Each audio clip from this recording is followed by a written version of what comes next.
Unlock the secret to crafting unforgettable logos with AI. Today, we're diving into Midjourney to design logos that truly represent your brand. The key: mastering the art of the prompt. First, let's define your brand identity. What are your core values? What feeling do you want to evoke? Think about keywords that describe your industry, your aesthetic.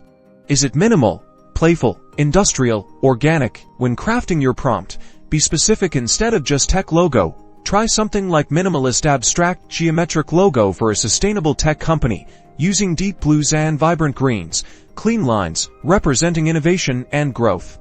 Experiment with different styles. Use keywords like vector illustration, flat design, line art, or embossed effect to guide the AI. Don't be afraid to iterate if the initial results aren't quite right. Tweak your prompt, add or remove keywords, specify colors, or mention elements you don't want. Focus on simplicity and memorability. A great logo is easily recognizable and works across various platforms. Use AR11 for square outputs, perfect for profiles, and remember to refine your chosen design to ensure perfect clarity and impact.